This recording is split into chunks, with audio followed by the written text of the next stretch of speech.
అంతే తప్ప AI is not going to replace human అండి ఎవర్. అది మనం బై నేచరే చెప్తున్నాం గదా! అది ఆర్టిఫిషియల్ ఇంటెలిజెన్స్. అంటే మనలాగా మిమిక్ చేస్తది.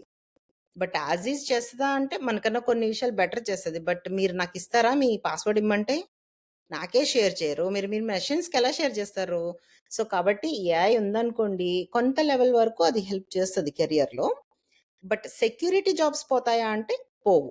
ఎందుకంటే మనము స్టిల్ మనం ప్రైవసీ అని ఒక పెద్ద word వాడుతుంటాం.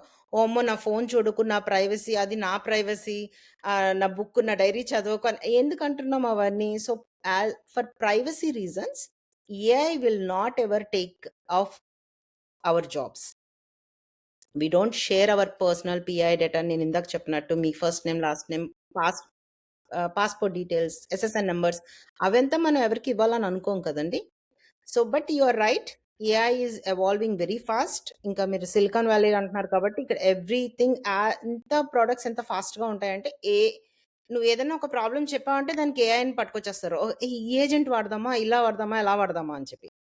So, yes it is growing and as long as మీరు learning and applying that knowledge to your job మీరు సెక్యూర్ అండి. మీ జాబ్ సెక్యూర్ అది చెప్పేది. ఓకే.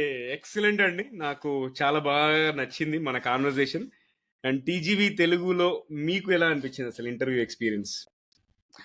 నాకైతే మా ఇంట్లో మా వాళ్ళతో ఎవరితోనో మాట్లాడుతున్నట్టుంది. అదేదో ఇంటర్వ్యూ ఓకే. ఇది టీవీ ఛానల్ అలా అయితే అనిపించలేదు. ఫస్ట్ ఆ కంఫర్ట్ ఇచ్చినందుకు చాలా థాంక్స్. అండ్ ఇలాంటి ఎపిసోడ్స్ చేయాలి అని మీ దగ్గర ఏది ఒక స్క్రిప్ట్ ఉండదు. లైక్ నేను వీళ్ళనే పిలుస్తాను, నేను డాక్టర్స్‌నే పిలుస్తాను, నేను యాక్టర్స్‌నే పిలుస్తాను అలా ఉండదు. మీ దగ్గర వెర్సటైల్‌గా ఉంటది. సో, అంత వెర్సటైల్ బిజినెస్‌లోకి నన్ను తీసుకొచ్చినందుకు నేను చాలా ప్రివిలేజ్డ్‌గా ఫీల్